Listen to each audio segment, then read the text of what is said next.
The scream of the mountain lion echoed across the valley, freezing Josephine Wallace's blood as she stood paralyzed on the forest trail.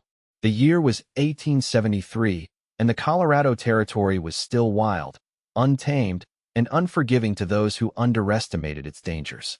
Josephine had never seen a mountain lion this close before. The massive cat's muscles rippled beneath its tawny coat as it crouched on a boulder just 30 feet ahead, its amber eyes fixed on her with predatory intensity.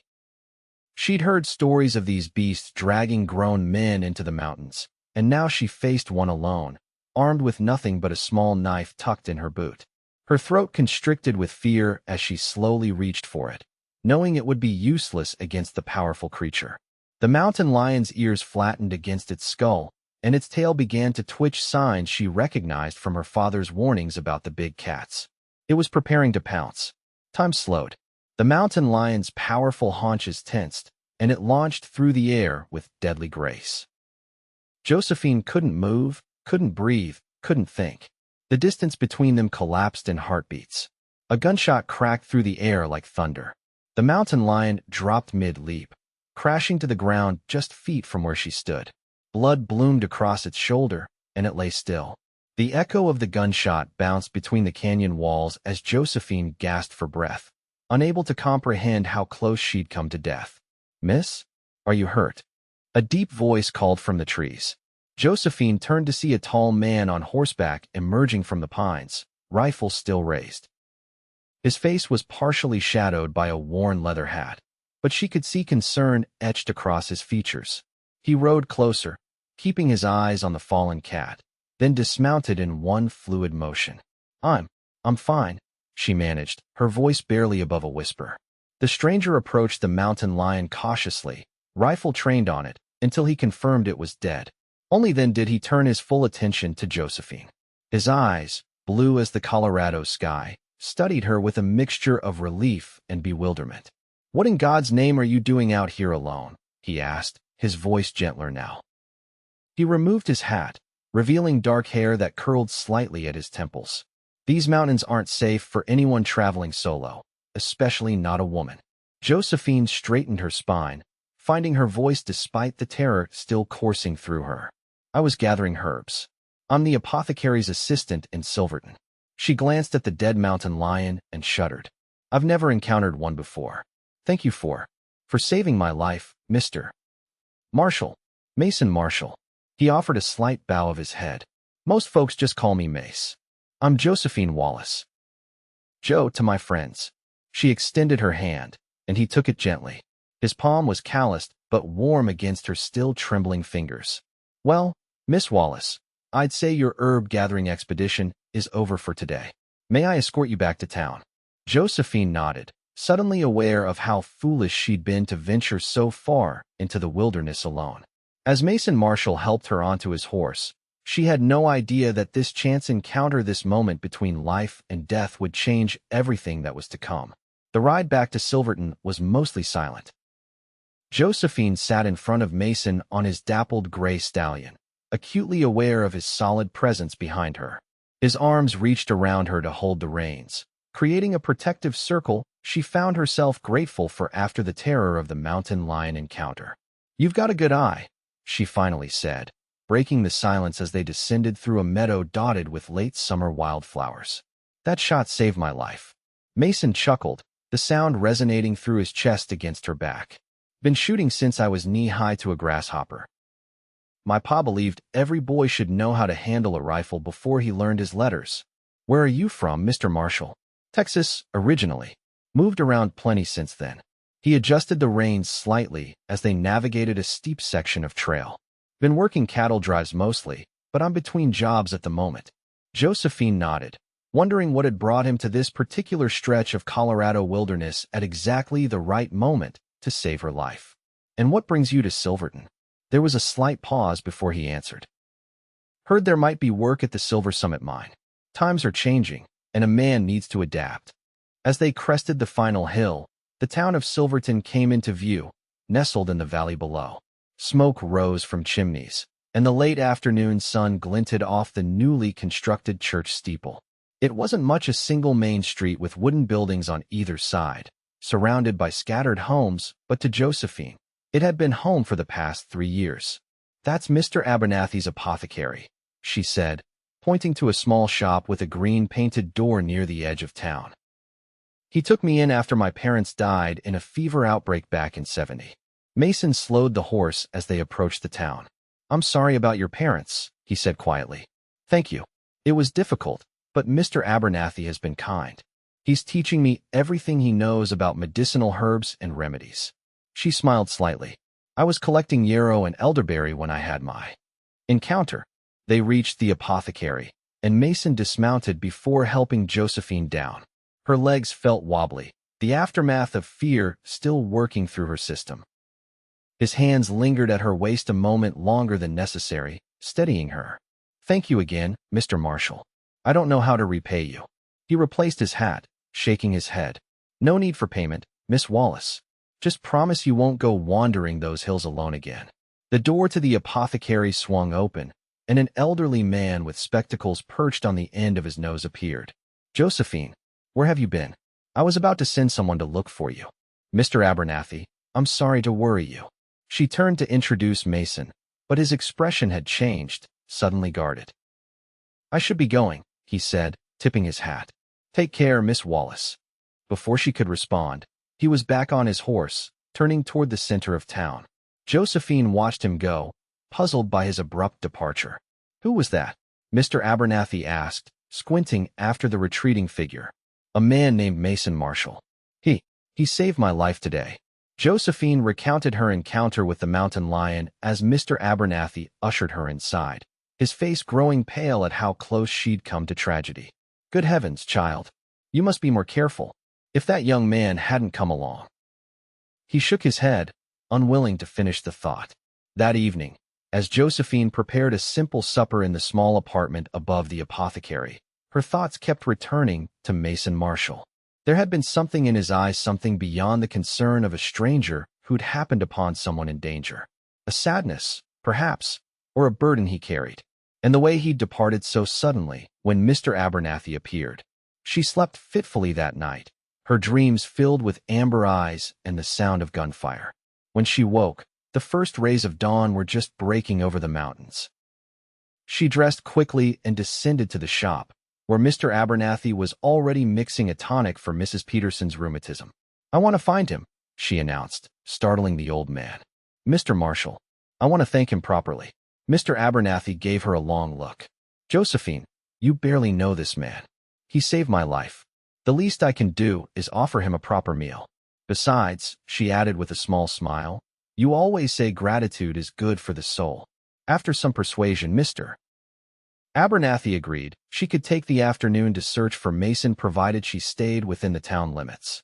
Silverton wasn't large, but it was growing rapidly with the success of the mines. New faces appeared daily, seeking fortune in the mountain's depths or providing services to those who did. Josephine started at the Silver Summit Mining Company office, where a clerk informed her that no Mason Marshall had applied for work. Undeterred, she tried the 3 boarding houses in town without success. By mid-afternoon, she was beginning to think he might have moved on already when she spotted a familiar dappled gray horse hitched outside the Lucky Strike saloon. She hesitated, knowing that a respectable young woman had no business entering such an establishment. But her determination to thank her rescuer outweighed propriety. Taking a deep breath, she pushed through the batwing doors. The interior was dim after the bright sunshine outside. Several men turned to stare as she entered, conversations falling silent. She spotted Mason at a corner table, playing cards with 3 rough-looking miners. His back was to the wall, giving him a clear view of the door. Their eyes met, and surprise flickered across his face. Before she could approach him, a large man with an unkempt beard blocked her path. Well, what brings a pretty little thing like you into my establishment?" His breath reeked of whiskey and tobacco. "I'm looking for someone," Josephine replied, trying to step around him. "You found him, darling." The man grinned, revealing tobacco-stained teeth. "Name's Burke. I own this place." "Leave her be, Burke." Mason's voice cut through the tension as he approached, his expression hard. "The lady's not here for trouble." Burke turned, sizing Mason up. Something in Mason's stance must have convinced him to back down, because he shrugged and moved away, muttering under his breath. "Miss Wallace," Mason said quietly, guiding her toward the door with a light touch at her elbow. "This isn't a place for you." Outside in the sunlight, Josephine felt her cheeks flush with embarrassment. "I'm sorry. I just wanted to thank you properly. I tried to find you earlier, but no one seemed to know where you were staying." Mason's expression softened slightly. "I appreciate the thought, but there's no need. Please, let me at least offer you dinner tonight." Mr. Abernathy agreed. "It's the least we could do after you saved my life." Mason hesitated, studying her face as if searching for something. Finally, he nodded. "All right. What time should I call? 6 o'clock? We're above the apothecary. I'll be there." He tipped his hat and turned to go back inside, then paused. "Miss Wallace, be careful who you trust in Silverton. Not everyone's intentions are good." Before she could ask what he meant, he had disappeared back into the saloon, leaving her with more questions than answers. That evening, Josephine spent extra time preparing dinner, with Mr. Abernathy's help. She'd chosen to make her mother's special venison stew, one of the few recipes she remembered from her childhood. As she worked, she found herself smoothing her apron more often than necessary and checking her appearance in the small mirror by the door. "You seem unusually concerned with how you look for a simple thank you dinner, Mr. Abernathy observed with a raised eyebrow. Josephine felt her cheeks warm. "I just want to be presentable. He did save my life, after all." The old apothecary gave her a knowing smile, but said nothing more as he set the table. At precisely 6 o'clock, a knock came at the door. Josephine opened it to find Mason standing there, hat in hand. He'd cleaned up since she'd seen him earlier. His dark hair was neatly combed, and he wore a fresh shirt under his leather vest. "Evening, Miss Wallace," he said, then nodded to Mr. Abernathy. "Sir." "Mr. Marshall," the old man greeted him, extending his hand. "We're grateful for what you did yesterday. Please, come in." Dinner began somewhat awkwardly, with Mason answering Mr. Abernathy's questions about his background with polite but brief responses. He'd grown up on a ranch near San Antonio, served briefly in the Confederate cavalry during the war, and had been working as a cowhand and occasional bounty hunter since then. "And what really brings you to Silverton?" Mr. Abernathy asked, his gaze sharp despite his genial tone. "Mining towns are full of opportunity, but also full of men running from something." "Mr. Abernathy," Josephine exclaimed, embarrassed by his directness. Mason set down his fork carefully. "It's a fair question." He looked the old man in the eye. "I'm not running from the law, if that's your concern. I'm looking for someone who might have passed through here recently. A man who killed my brother." The revelation hung in the air. Josephine felt her heart constrict at the pain evident in Mason's voice. "I'm sorry about your brother," she said softly. Mason nodded his acknowledgement. "It was 3 years ago. James was just 22. We were working a cattle drive to Kansas when a man in our outfit named Victor Blackwood shot him over a card game.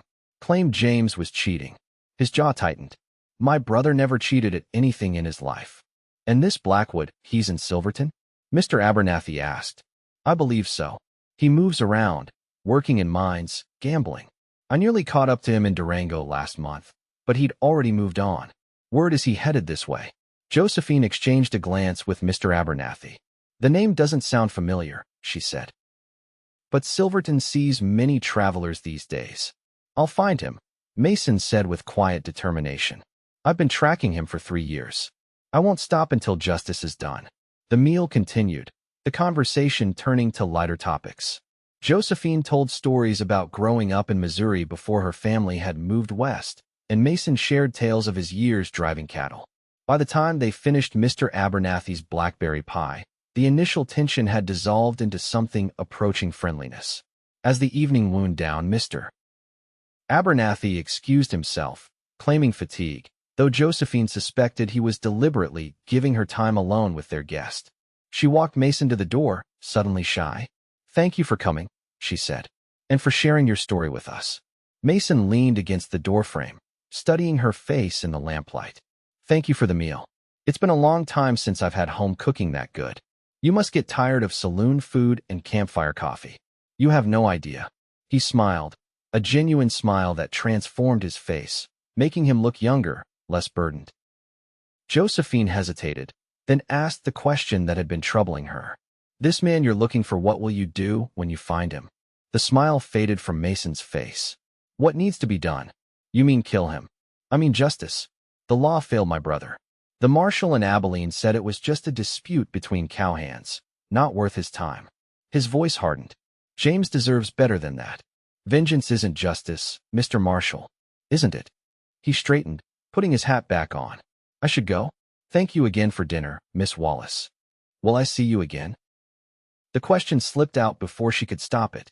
Mason paused, his expression softening slightly. Silverton isn't that big. I imagine our paths will cross. After he left, Josephine stood at the window watching his figure disappear down the moonlit street. Troubled by his quest for vengeance yet unable to deny the connection she felt to this complex, haunted man who had saved her life. Over the next 2 weeks, Josephine saw Mason several times around town. He seemed to be making inquiries about Victor Blackwood, speaking with miners coming off shifts and frequenting the saloons where information flowed as freely as whiskey. Each time their paths crossed, he would tip his hat and exchange pleasantries, but there was a growing distance in his manner that confused and disappointed her. Meanwhile, life in the apothecary continued as usual. Josephine tended to customers, prepared remedies under Mr. Abernathy's watchful eye, and tried not to think too much about Mason Marshall. On a crisp early October morning, she was arranging a new shipment of glass bottles when the bell above the door jingled. Be right with you, she called, not looking up from her task. No rush, Miss Wallace. She turned at the familiar voice to find Mason standing just inside the door, looking more rested than she'd seen him since their dinner together. Mr. Marshall, what a pleasant surprise. She set down the bottle she was holding and wiped her hands on her apron. Are you feeling unwell? No, nothing like that. He removed his hat, turning it in his hands. I actually came to ask if you might join me for lunch. If you can be spared from your duties, that is. Josephine blinked in surprise. Lunch. There's a new cafe opened by the stagecoach office. The widow who runs it makes a fine apple pie, or so I'm told. Before she could answer, Mr. Abernathy emerged from the back room. Ah, Mr. Marshall. Good to see you again. He glanced between them, noting Josephine's flushed cheeks. I believe we can manage without Josephine for an hour or two, if she's inclined to accept your invitation. Thank you, Mr. Abernathy, Mason said with a nod. 15 minutes later, Josephine had changed her apron for a shawl and was walking beside Mason down Silverton's main street. The autumn air was crisp, carrying the scent of wood smoke and pine. I was beginning to think you were avoiding me, she said, breaking the silence between them. Mason glanced at her, a rueful expression crossing his face. I was. His honesty surprised her. May I ask why? He was quiet for several steps before answering. Because I find myself thinking about you when I should be focused on finding Blackwood. Because getting close to anyone right now would be complicated. Josephine felt her heart quicken at his admission. I see. But, he continued, I woke up this morning and realized I was being foolish. Life doesn't stop while we're pursuing our goals. Sometimes it offers unexpected opportunities along the way. The cafe was small but welcoming, with checkered curtains in the windows and the promised aroma of fresh baked pie filling the air. As they settled at a table by the window, Josephine felt a strange mixture of nervousness and comfort in Mason's presence. Over bowls of hearty vegetable soup and thick slices of bread, Mason told her more about his life before his brother's death, about the ranch where they'd grown up, their adventures driving cattle to Kansas, the dreams they'd shared of someday owning land of their own. James was always the better planner, he said with a sad smile. I was the impulsive one, always ready to move on to the next job, the next town. He was saving every penny to buy a spread in the Panhandle. He sounds wonderful, Josephine said softly. He was. Mason's eyes grew distant. After he died, I couldn't go back to that life. Everything reminded me of him, of what had been taken. His jaw tightened. That's when I started tracking Blackwood. In these past 3 years, that's all you've done? Track this man. I've worked jobs along the way, ranch hand, scout, whatever paid enough to keep me going. But finding Blackwood has been my purpose. He studied her face. You disapprove. It's not my place to approve or disapprove, Josephine said carefully.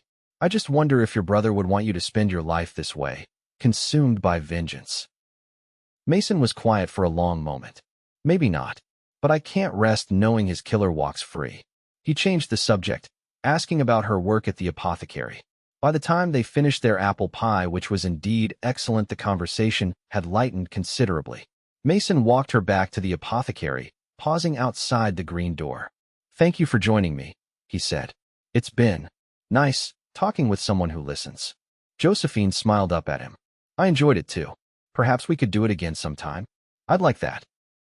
He hesitated, then added, "I'll be away for a few days. There's word of a man matching Blackwood's description working at a mine about 20 miles north of here." Her smile faded slightly. "Be careful, Mason." He looked surprised at her use of his first name, then pleased. "I always am." He tipped his hat and turned to go, then stopped. "Josephine, thank you for caring enough to worry." As she watched him walk away, Josephine realized with a sinking feeling that she was beginning to care far more than was wise for a man whose heart was set on revenge. True to his word, Mason disappeared from Silverton for nearly a week. Josephine found herself watching the door of the apothecary each time the bell jingled, hoping to see his tall figure, and chiding herself for her foolishness when it wasn't him. On the 6th day after their lunch together, the autumn weather turned, bringing the first serious snowfall of the season. The mountains surrounding Silverton disappeared behind swirling white, and the temperature plummeted. By nightfall, the storm had intensified into a full blizzard. Josephine and Mr. Abernathy closed the shop early, built up the fire in their apartment, and settled in for what promised to be a long, cold night. They were just finishing a simple supper when a pounding at the shop door downstairs startled them both. Who on earth would be out in this weather? Mr. Abernathy wondered, rising from his chair. Josephine followed him down the narrow stairs, lantern in hand. Through the frosted glass of the shop door, she could make out a bulky silhouette. Mr. Abernathy cautiously opened it to reveal a mountain of a man, snow-crusted on his beard and eyebrows. "Evening," the man said, his voice surprisingly gentle for his size. "Name's Jackson. I work at the livery. Got a fella here needs help." He stepped aside, and Josephine gasped. Mason stood, or rather swayed, behind the big man, his face alarmingly pale beneath a gash that ran from his temple down his cheek. His coat was torn and bloody on one side. "Mason." Josephine pushed past Mr. Abernathy. "What happened?" "Found him collapsed outside the livery," Jackson explained. "He managed to say your name before he passed out the first time. Figured this was the best place to bring him." Between the three of them, they managed to get Mason upstairs and onto the small settee in the apartment's main room. His skin felt like ice, and he drifted in and out of consciousness as Josephine cut away his blood-soaked shirt to reveal a deep knife wound in his side. "Blackwood," he muttered when she asked who had done this to him. "Ambushed me on the trail back. This will need stitches," Mr. Abernathy said grimly, examining the wound. "And he's half frozen. We need to get his temperature up." For the next hour, Josephine worked alongside her mentor, cleaning and stitching Mason's wounds, forcing sips of broth between his pale lips, and piling blankets around his shivering form. The big liveryman left once Mason was settled, promising to care for his horse. By midnight, Mason's condition had stabilized enough that Mr. Abernathy felt comfortable retiring to his bedroom, leaving Josephine to watch over their patient. She sat beside the settee, periodically checking his pulse and replacing the cool cloth on his forehead to combat the fever that had set in. Sometime in the early hours of the morning, Mason's eyes fluttered open, clearer than they had been since his arrival. "Josephine," he whispered. "I'm here." She took his hand, careful of the bruises that mottled his knuckles. "How do you feel?" "Like I've been dragged behind a horse." He attempted a smile that turned into a grimace. "Blackwood, don't worry about him now. You need to rest." Mason shook his head slightly, wincing at the movement. "No, you need to know. He's coming here, to Silverton. Said something about a big score. Planning something." His eyes drifted closed again. Josephine sat back, troubled by this new information. If Blackwood was indeed coming to Silverton, it wasn't just Mason who might be in danger. By morning, the storm had passed, leaving Silverton buried under nearly 2 feet of snow. Mason was sleeping more peacefully, his fever reduced, though his face was still unnaturally pale. Mr. Abernathy examined him and pronounced the wounds clean and beginning to heal. He's strong, the old man said, repacking his medical supplies. And lucky. That knife missed anything vital, but the blood loss and cold could have killed him if Jackson hadn't found him when he did. Josephine nodded, relief washing over her. What about what he said about Blackwood coming to Silverton? Mr. Abernathy's expression grew serious. If it's true, we should alert Sheriff Daniels. A man violent enough to do this, he gestured to Mason's injuries, is a danger to everyone. After breakfast, Mr. Abernathy went to speak with the sheriff while Josephine tended to Mason. She was changing the bandage on his side when he woke again, more lucid than before. "You should be a doctor," he murmured, watching her work. Josephine smiled, relieved to see some color returning to his face. Women aren't allowed in medical schools. Their loss. He tried to shift position and winced. "How bad is it?" "Bad enough. The knife wound needed 15 stitches. You have a significant concussion, and you were suffering from the early stages of frostbite. You're lucky to be alive, Mason Marshall." He caught her hand as she finished securing the fresh bandage. "Thank you. For taking me in, for caring for me." The intensity in his eyes made her heart race. "Of course. I couldn't very well leave my mountain lion slayer to freeze to death, could I?" A ghost of a smile crossed his face. "Is that what I am to you?" Before she could answer, the door opened, and Mr. Abernathy returned with Sheriff Daniels, a weather-beaten man with a silver mustache and tired eyes. The sheriff nodded to Josephine, then turned his attention to Mason. "Mr. Marshall, heard you had quite a night." His tone was neutral, but his gaze was assessing. "Mind telling me what happened?" Mason recounted his encounter with Blackwood at a mining camp north of town. He'd confronted the man, and they'd fought. Blackwood had pulled a knife, stabbed him, and left him for dead in the snow. "And you're certain this man is coming to Silverton?" the sheriff asked. "That's what he said. Mentioned something about the big one, and how he'd be set for life." Mason's expression darkened. "He's planning something, Sheriff. Something illegal." Sheriff Daniels stroked his mustache thoughtfully. "The payroll shipment," he muttered, almost to himself. At their questioning looks, he explained, "The Silver Summit mine is bringing in their quarterly payroll next week. Nearly $50,000, I'm told. Been kept quiet, but if your man Blackwood has connections at the mines." The implications hung in the air. A payroll robbery would be devastating for the miners and their families, not to mention potentially deadly if Blackwood was willing to kill to get what he wanted. "We need to stop him," Mason said, attempting to sit up and immediately falling back with a groan. "You," Sheriff Daniels said firmly, "need to heal. I'll handle Blackwood." After the sheriff left, promising to increase patrols and warn the mine owners, Mr. Abernathy insisted Mason remain at the apothecary until he was stronger. "The spare room is small but comfortable," he said. "And Josephine is a better nurse than any doctor I've known." Despite Mason's protests that he was imposing, by nightfall he was installed in the small room off the kitchen, his few possessions retrieved from his boarding house by the helpful Jackson. Josephine couldn't help but notice how few personal items he owned: a change of clothes, a well-worn Bible with J. Marshall inscribed inside the cover, and a battered tin photograph case containing a family portrait showing a younger Mason alongside a smiling young man who had to be his brother James. Over the next 3 days, Mason's strength gradually returned. Josephine split her time between helping in the shop and tending to her patient, who proved to be a difficult one, constantly trying to do more than he should, insisting he was fine despite evidence to the contrary, and growing increasingly restless as he regained his energy. On the afternoon of the 4th day, Josephine entered his room with a fresh pot of willow bark tea to find him fully dressed, buckling on his gun belt. "What do you think you're doing?" she demanded, setting the teapot down with more force than necessary. "I need to speak with the sheriff," Mason said, not meeting her eyes. "Blackwood could arrive any day now. You can barely stand for more than 5 minutes without getting dizzy." "I'm fine." "You're not fine. You nearly died, Mason." She stepped closer, forcing him to look at her. "Is your revenge worth dying for?" His expression hardened. "This isn't just about revenge anymore.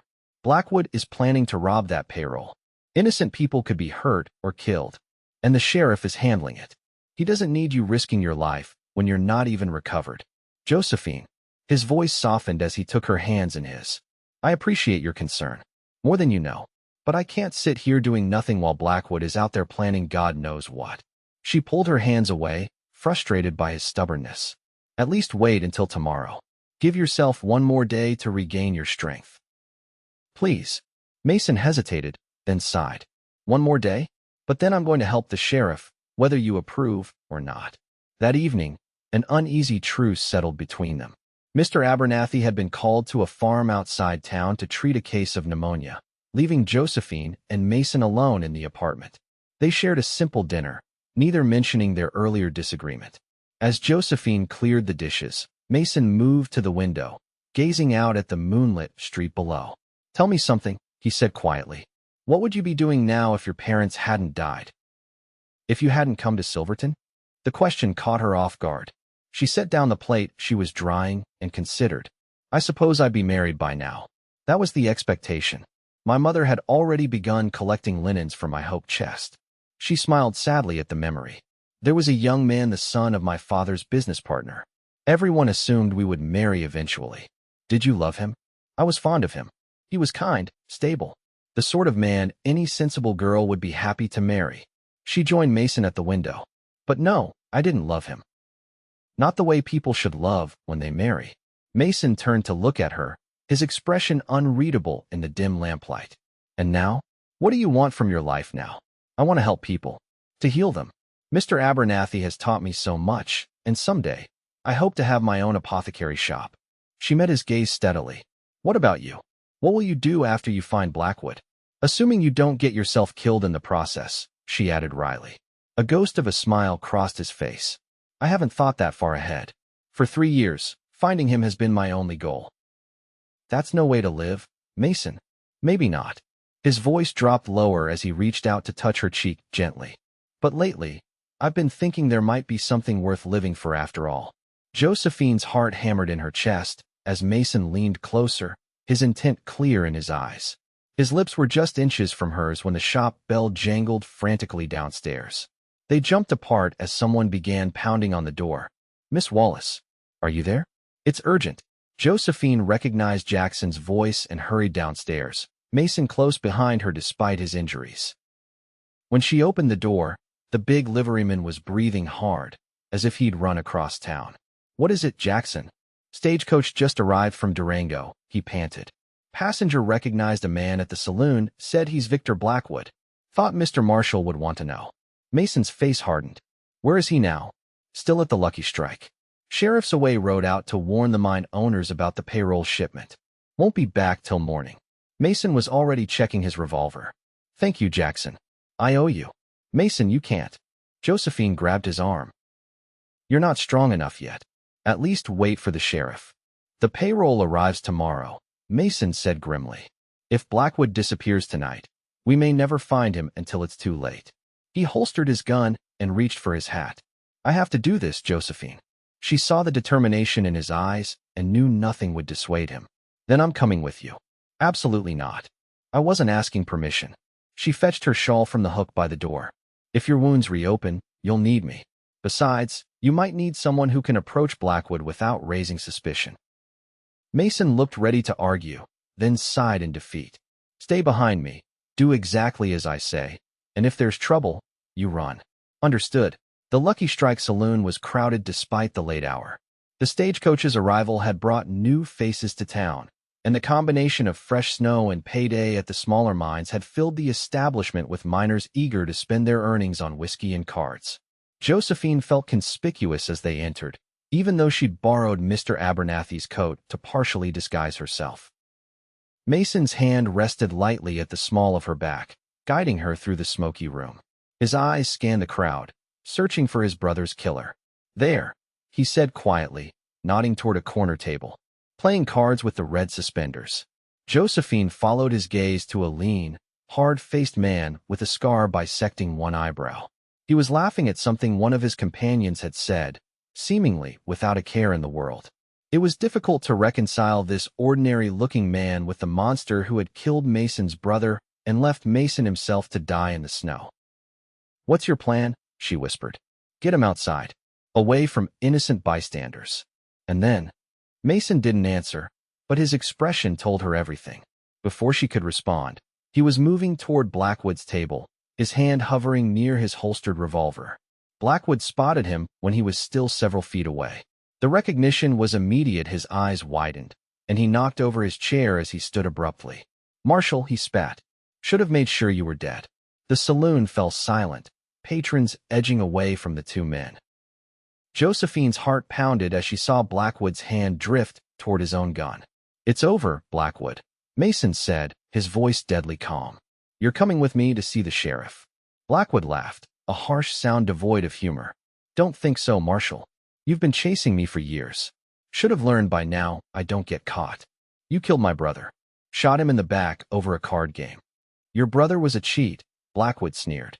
"Just like you." In that moment, Josephine saw something change in Mason's eyes, a coldness, a detachment that frightened her. His hand twitched toward his gun. "Mason, no," she cried, stepping forward. Her voice seemed to break whatever spell had fallen over him. His eyes flickered to her for just an instant, but it was enough. Blackwood drew his revolver with lightning speed, aiming directly at Mason's heart. Time seemed to slow. Josephine saw Mason reaching for his own weapon. Too late. She saw Blackwood's finger tightening on the trigger. Without thinking, she lunged forward, shoving a chair into Blackwood's legs. The gunshot was deafening in the confined space.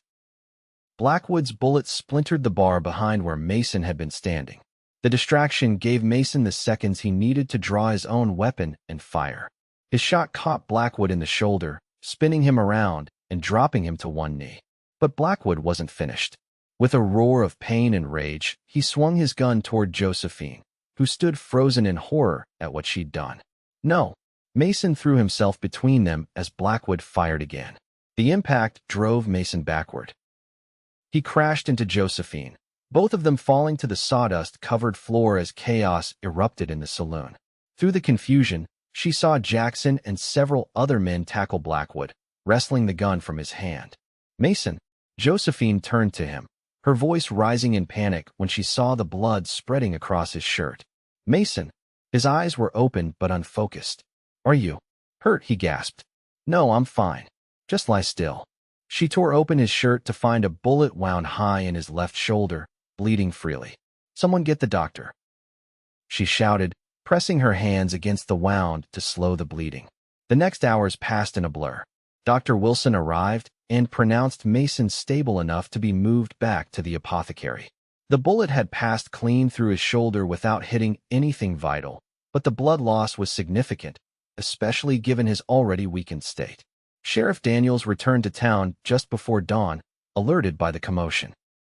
Blackwood was taken into custody, his own wounds treated before he was locked in the jail to await transfer to Denver for trial, not just for the attack in the saloon, but for the murder of James Marshall 3 years earlier and the planned robbery of the mine payroll, which he confessed to under questioning. Through it all, Josephine refused to leave Mason's side. When Mr. Abernathy returned from his house call to find his apartment transformed into a sick room for the second time in a week, he merely shook his head and set about helping Dr. Wilson prepare bandages and medicinal teas. By morning, Mason's fever had returned with a vengeance. He tossed restlessly on the settee, sometimes calling out for his brother, sometimes mumbling about Blackwood. Josephine bathed his face with cool cloths and forced sips of willow bark tea between his cracked lips, her worry growing with each passing hour. "You need to rest," Mr. Abernathy told her gently around noon. "You've been awake for nearly 30 hours. She shook her head. "I can't leave him." The old man studied her face. "You love him," he said. It wasn't a question. Josephine didn't deny it. Somewhere between the mountain lion attack and this moment, Mason Marshall had claimed her heart, despite all her efforts to protect it. "What if he dies?" she whispered. Mr. Abernathy placed a comforting hand on her shoulder. "He won't. He has too much to live for now." As afternoon faded into evening, Mason's fever finally broke. Josephine, dozing in a chair beside him, woke to find his eyes open and clear, watching her. "You saved my life," he said, his voice hoarse. Again, relief washed over her. "We're even now? You've saved mine twice." A small smile touched his lips. "I'm not sure that's how it works." Josephine took his hand, careful of the bandages. "Blackwood confessed everything. To killing your brother, to planning the robbery. He'll face justice for what he did. Mason. It's over. Mason was quiet for a long moment, his thumb tracing gentle circles on the back of her hand. I had him in my sights, he finally said. When he drew on me in the saloon, I could have killed him. Part of me wanted to. But you didn't. No. His eyes met hers. Because of you. Because in that moment, I realized I wanted something more than revenge. I wanted a future. His grip on her hand tightened slightly. A future with you, if you'll have me. Josephine's heart soared at his words, but caution made her hesitate. Mason, you've been focused on finding Blackwood for so long. How can you be sure what you want now? I've never been more certain of anything in my life. He struggled to sit up, wincing at the pain in his shoulder. When Blackwood aimed at you, I knew I'd give my life to protect yours without a second thought. Not out of obligation or because you saved me, but because somewhere along the way, you became the most important person in my world. Tears filled Josephine's eyes. I thought I'd lost you, she whispered. You didn't. You won't. He reached up with his good arm to brush a tear from her cheek. I love you, Josephine Wallace. I think I've loved you since you stood in my doorway worrying about thanking me properly for shooting that mountain lion. She laughed through her tears. That's a very specific moment to fall in love. I'm a specific kind of man. His expression grew serious. I know I don't have much to offer. No land, no fortune, just my heart and my promise to spend every day trying to be worthy of you. Josephine leaned forward, placing her hand gently against his cheek. Your heart is all I want, Mason Marshall. I love you too.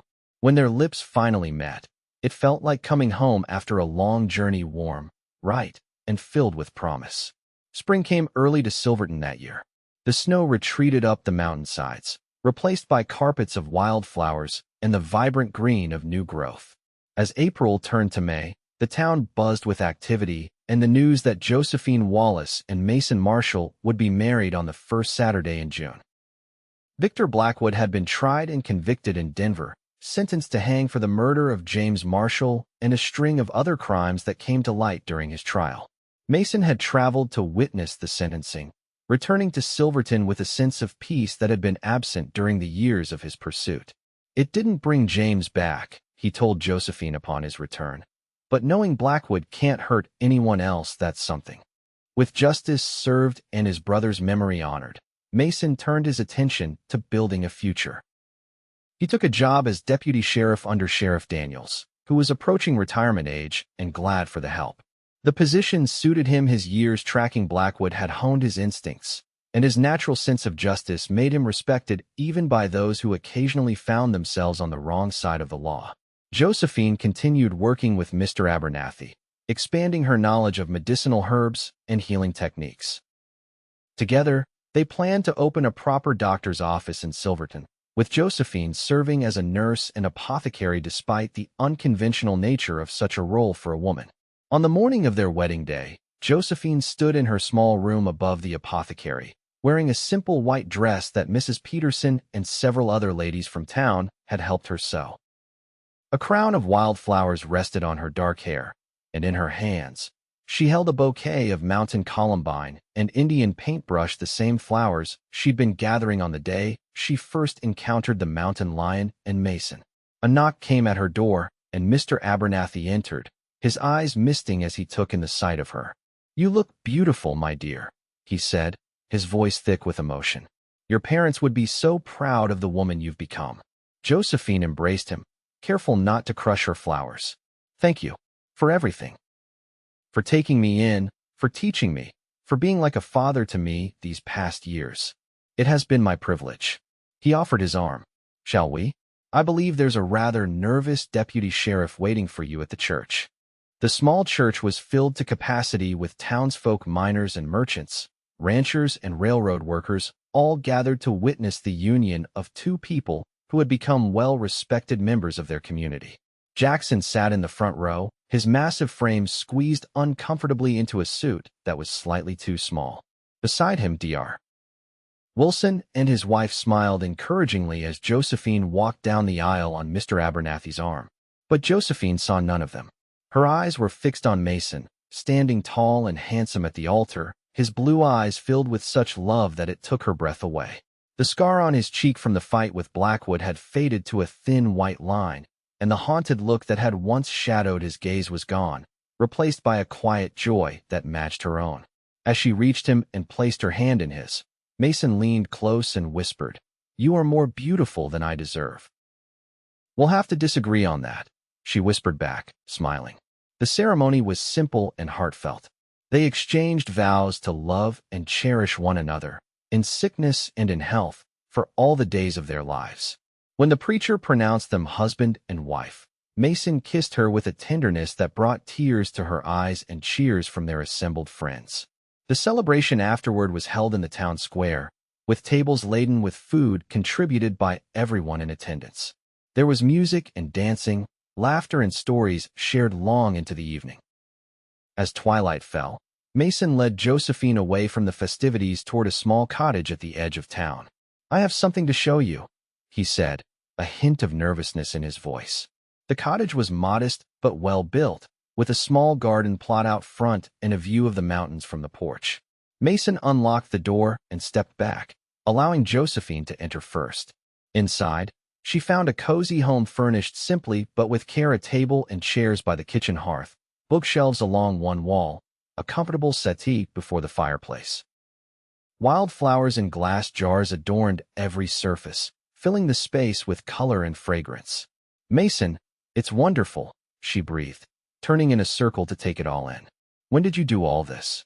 "I've been working on it for months, whenever I could get away." He looked around with a mixture of pride and uncertainty.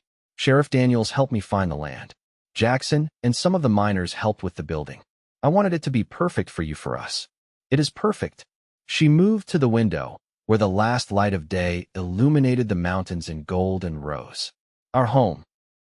Mason came to stand behind her, wrapping his arms around her waist and resting his chin on her shoulder.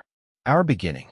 As night fell over Silverton, bringing with it a blanket of stars more brilliant than any city dweller could imagine, Mason and Josephine Marshall stood together in the home they would share, the future stretching before them like the vast Colorado sky, full of promise, adventure, and most of all, love. In the years that followed, their life together unfolded with all the joy and challenges that any marriage brings.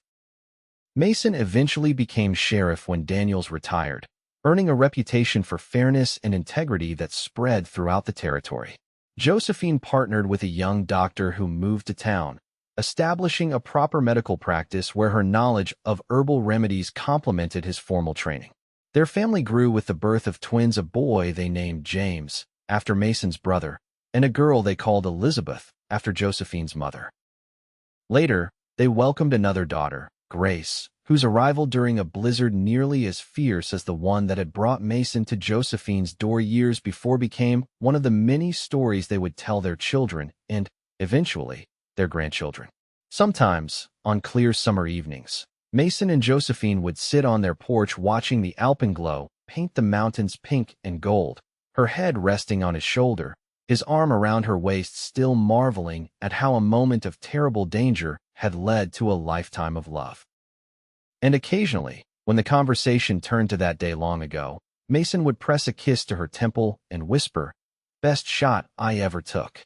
To which Josephine would always reply, "Best mountain lion I never had to face alone."